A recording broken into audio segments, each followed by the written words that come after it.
Okay students, तो इससे जो प्रीवियस वीडियो थी फ्लावर के ऊपर, उसमें मैंने आपको क्या एक्सप्लेन किया था कि फ्लावर क्या है। फ्लावर एक मॉर्फोलॉजिकल और एम्ब्रोलॉजिकल मार्वल है और साथ साथ में साइट है किसकी, सेक्सुअल रिप्रोडक्शन की। उसके बाद मैंने आपको ये भी बताया था कि फ्लावर क्या है, एक रिप्रोडक्टिव शूट है। इस पर भी हमने डिस्कशन किया था कि रिप्रोडक्टिव शूट और वेजिटेटिव शूट में क्या डिफरेंस होता है। और उसके बाद में मैंने आपको फ्लावर के अंदर 4 वर्ल्स के बारे में बताया था कि एक कंप्लीट फ्लावर, एक टिपिकल फ्लावर के अंदर 4 वर्ल्स यानी 4 घेरे होते हैं, जिसके अंदर 2 असेंशियल और 2 नॉन असेंशियल बताए थे। जो 2 असेंशियल बताए थे उसमें मैंने एक एंड्रोशियम बताया था और एक गाइनोशियम, और 2 नॉन असेंशियल राइट, ये स्टेराइल वर्ल्स जिनको कहा था वो कौन से थे, कैलिक्स और कोरोला। अब चलिए मैं आपको इन्हीं वर्ल्स को एक्सप्लेन करूंगी एक डायग्राम की हेल्प से। तो ये एक फ्लोरल रिप्रेजेंटेशन है।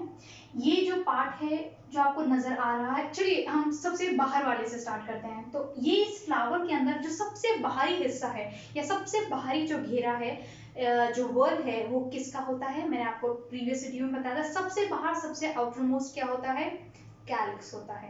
कैलिक्स वर्ल का नाम है और कैलिक्स की एक यूनिट को हम सेपल कहते हैं। ये रहा सेपल, और ऐसे अगर कई सारे सेपल्स होंगे, एक से अधिक सेपल होंगे राइट, तो उन सबको मिला के आप क्या कहेंगे, कैलिक्स। फिर उसके जो नेक्स्ट आता है वो होता है पेटल राइट।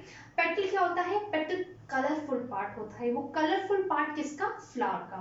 पेटल यूनिट है किसकी, वर्ल्ड की, और उस वर्ल्ड का क्या नाम है, कोरोला। तो कोरोला सेकंड है, बाहर से सेकंड वर्ल्ड है, और इसकी जो यूनिट है वो पेटल है। कई सारे पेटल्स मिलके एक वर्ल्ड बनाते हैं जिसे हम कोरोला कहते हैं राइट। अच्छा, इंपॉर्टेंस की अगर मैं बात करूं तो सेपल जो होता है इसकी क्या इंपॉर्टेंस है।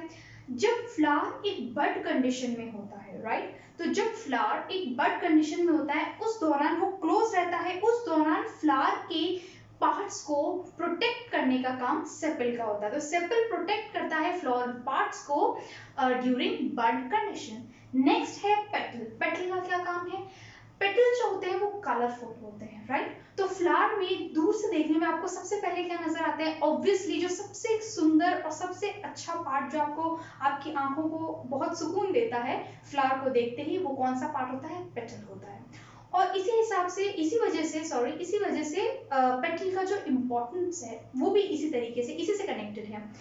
पेटल्स जो होते हैं वो पॉलिनेटिंग एजेंट्स को अट्रैक्ट करते हैं। देखिएगा, पॉलिनेशन बहुत इंपॉर्टेंट प्रोसेस है। पॉलिनेशन अगर नहीं होगा तो फर्टिलाइजेशन नहीं होगा।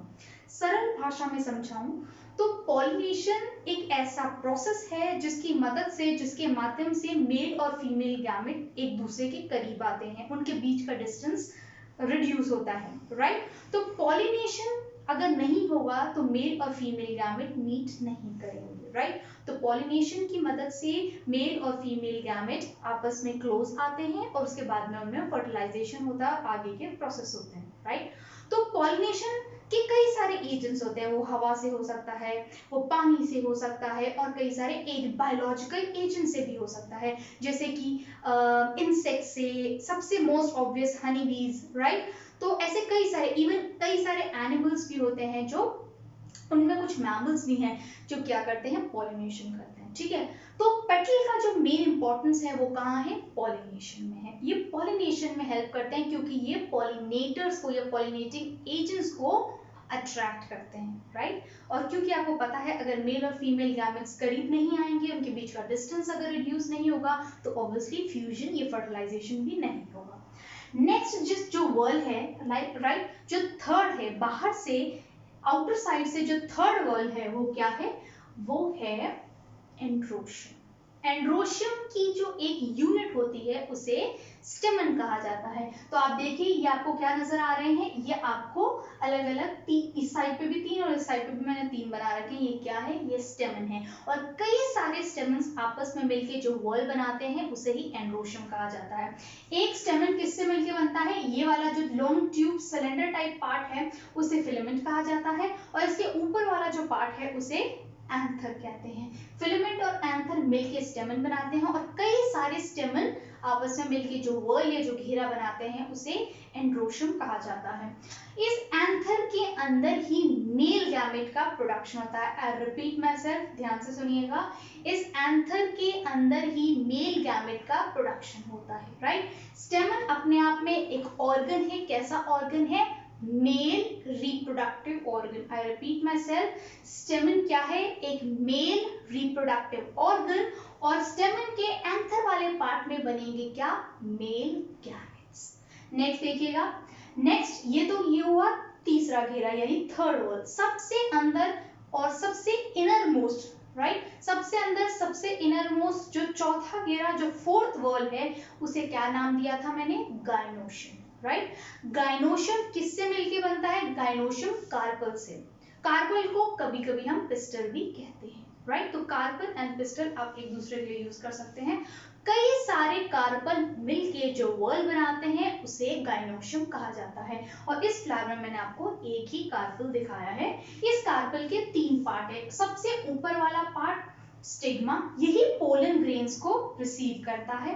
ये ट्यूब जिसके अंदर पोलन ग्रेन ट्रैवल करता है उसे स्टाइल कहा जाता है। और सबसे नीचे सबसे बेसल सबसे स्वोलन पार्ट को ओवरी कहा जाता है। स्टिग्मा, स्टाइल और ओवरी मिलके जिस ऑर्गन का प्रोडक्शन करते हैं उसे कार्पल कहा जाता है। Carpal, I repeat myself, ध्यान से सुनिएगा, कार्पल फीमेल रिप्रोडक्टिव ऑर्गन है। स्टेमन मेल रिप्रोडक्टिव ऑर्गन है, यानी कि इसके अंदर मेल गैमेट का फॉर्मेशन होगा। एग्जैक्टली कहाँ हो? एंथर में। वहीं कार्पल फीमेल रिप्रोडक्टिव ऑर्गन है, यानी कि कार्पल के अंदर प्रोडक्शन होगा फीमेल गैमेट का। और एग्जैक्ट साइड की बात करूं तो कार्पल के अंदर भी जो ओवरी है, ओवरी के अंदर प्रोडक्शन होगा फीमेल गैमेट का। तो कार्पल क्या हुई? फीमेल रिप्रोडक्टिव ऑर्गन, और इसमें फीमेल गैमेट का फॉर्मेशन होगा ओवरी के अंदर। और स्टेमन है मेल रिप्रोडक्टिव ऑर्गन, और इसके अंदर एंथर में प्रोडक्शन होगा मेल गैमेट का। स्टेमन क्या है? मेल रिप्रोडक्टिव और प्रोडक्शन होगा मेल गैमेट का, फीमेल रिप्रोडक्टिव ऑर्गन, और प्रोडक्शन होगा फीमेल गैमेट का। नेक्स्ट जो लास्ट पार्ट आपको दिख रहा है वो रिसेप्टिकल है। एक्चुअली ये जो चारों वॉल्स होते हैं ये रिसेप्टिकल से ही अटैच्ड होते हैं। नेक्स्ट देखिएगा, ध्यान से सुनिएगा इस लाइन को। फ्लावर आने से पहले, right, before initiation of flowering, यानी फ्लावर आने से पहले या फ्लावर बनने से पहले प्लांट बॉडी के अंदर या एंजियोस्पर्मिक प्लांट बॉडी के अंदर कई सारे हार्मोनल और स्ट्रक्चरल चेंजेस आते हैं। आई repeat my self, before initiation of flowering, यानी फूल आने से पहले प्लांट के अंदर, एंजियोस्पर्मिक प्लांट के अंदर कई सारे मॉर्फोलॉजिकल और हार्मोनल चेंजेस होते हैं। हार्मोनल की बात करें तो याद कीजिए हमने 11th स्टैंडर्ड के अंदर जो प्लांट ग्रोथ एंड हार्मोन का चैप्टर है उसमें ये आपने जरूर पढ़ा होगा कि फ्लोरिजन हार्मोन होता है, राइट, जो फ्लावरिंग के लिए रिस्पॉन्सिबल होता है। और कई सारे हार्मोन्स और भी अदर हार्मोन्स का आपने जिक्र सुना होगा जो फ्लावरिंग के अंदर या फूल आने में हेल्प करते हैं, राइट। और स्ट्रक्चर की बात करूं तो कि किस तरीके से, ये तो उदाहरण में अभी जो मैंने आपको दिया वो हार्मोनल चेंजेस का था, उसी तरीके से फूल आने से पहले